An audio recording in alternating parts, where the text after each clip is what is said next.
Welcome to Movie Scene. I'm joined today by the lovely Samurai G. Sam, how are you doing? Good, thank you.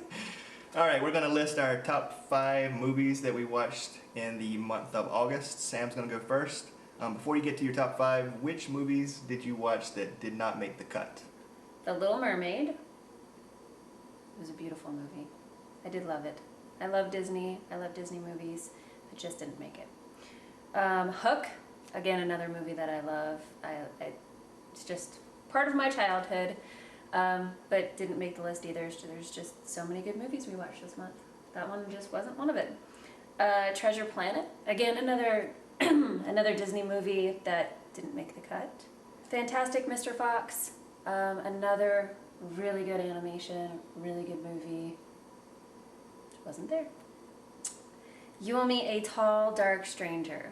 How that did not wind up in my top 5, I don't know. It's a Woody Allen film. I love Woody Allen, but I felt like it fell a little short. I mean, it was great, it was wonderful, but there was another film that knocked it out of contention. Turbo. Thought it was a great, fun film. Our son really loved it, but didn't do it for me. Those were the movies that did not make the cut. Alright. Well, let's get to your top 5 favorite movies. Top 5 favorite movies for the month of August.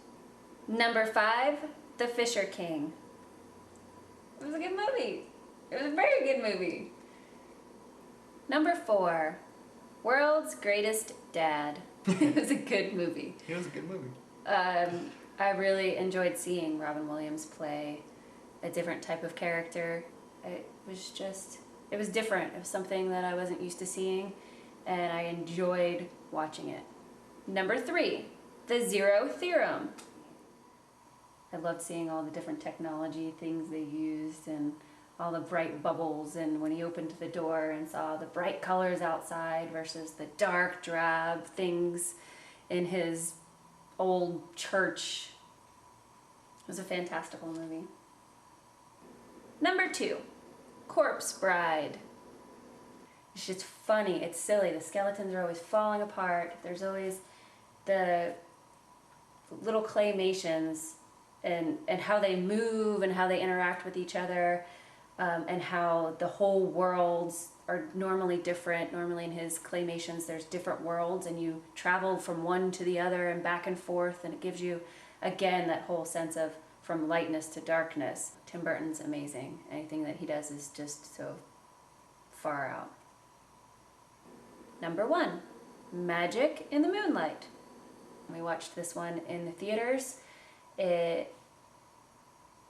It's honestly his best work in the past decade. It was a great throwback to 1920s. I really enjoyed all the costuming, all the props, all the cars, the motor cars they had in there.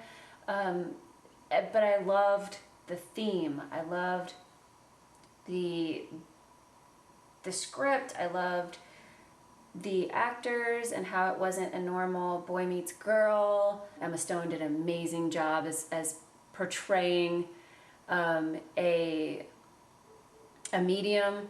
Number 1 for me, and I'm a huge Woody Allen fan.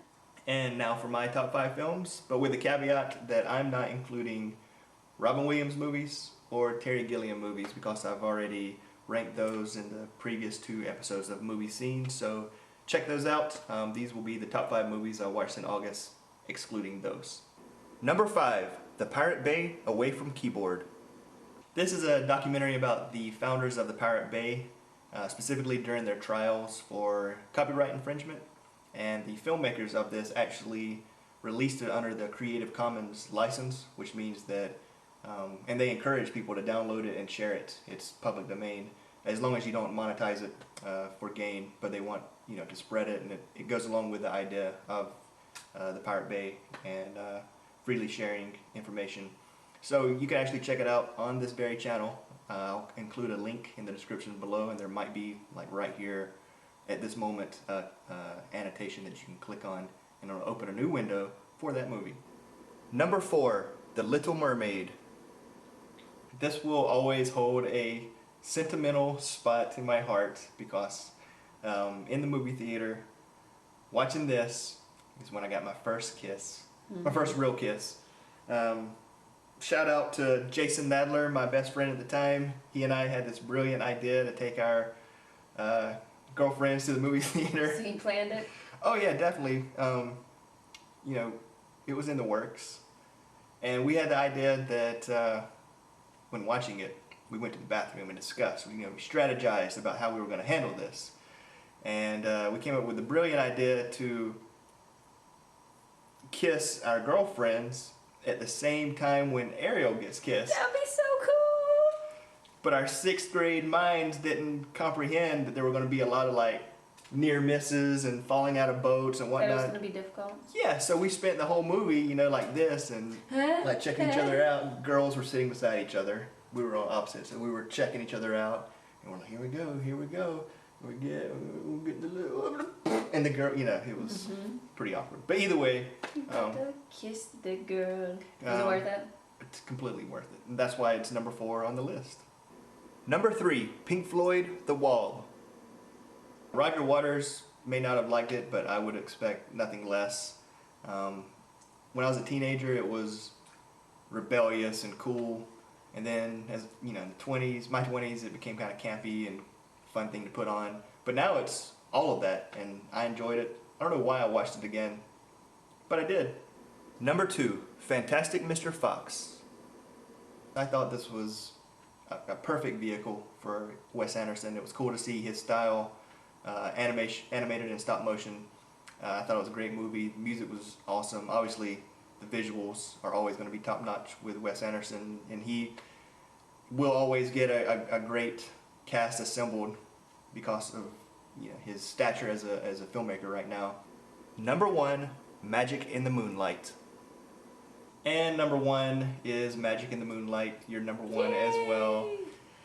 I thought it was awesome. I loved it. It's not the best Alan, but definitely one of my maybe even top 5 faves of his. I mean, there's a difference between movies that are well made, well constructed, and those you just love and are enjoyable. Especially the content.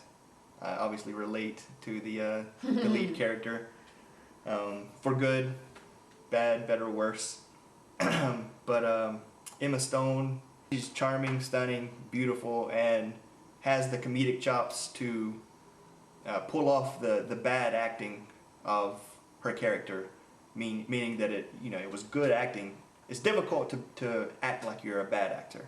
So when she's doing these, oh no, she does it in a way where it's believable that character would be acting in exactly that way. And she's awesome. And the movie, it was fast. It ended quickly. When it was over, it seemed like it was only 60 minutes had passed. And because of that, I think it could have actually benefited from about 10 more minutes of exposition at different times. Some of it, to me, seemed rushed. Just getting from point A to point B without sort of exploring how that happened in between. And I think that more could have been done without making the movie seem too long. But whenever you're making a movie a year for 40 straight years, you only have so much time. And so you've got to take that in consideration. And time's ticking for Alan. I want to mention the movies that I watched during the month of August that didn't make the cut. First is one that you mentioned, You Will Meet a Tall, Dark Stranger, Woody Allen. I liked it. It's just, it's kind of forgettable. It's not excellent, but it's definitely not a bad movie. And being that it's a Woody Allen flick, it's going to be better than 75% of the semi-mainstream movies out there. So it was worth watching, and it was fun, but it doesn't make the cut. I watched Corpse Bride with you, and I know that it did make your top 5. Top 2. Top 2. I enjoyed it. It's good. It's fun. And the animation is incredible. The stop motion animation, I do love that. But it's not The Nightmare Before Christmas, which would have made my top 5. I also caught up on some superhero movies from 2013 that I missed, mainly because we were moving and getting ready to move. The ones that I watched, Man of Steel was the best, even though it had ridiculous moments. The worst, because of how disappointing it was, to me, it was the Wolverine. I love the source material when he goes to Japan and the samurai Wolverine, but it was not a fun movie to watch. It was like torture porn, not enjoyable, and I didn't like it. I didn't like Wolverine. And the other two that I watched were kind of stepping stones. Iron Man 3 and Thor: The Dark World. They were fun, but nothing worth remembering. Alright everyone, that's it. Thanks for watching. This was the first movie scene episode where I had a co-host. Thank you for joining me. And we're going to do this each month where we discuss the movies that we saw in the previous month. So I hope you enjoyed it. If you want, you can follow me on Twitter at Chris Giddens. And you can follow her on Twitter at Sam Giddens. And if you would, let us know what you think in the comments below. Thank you. Bye.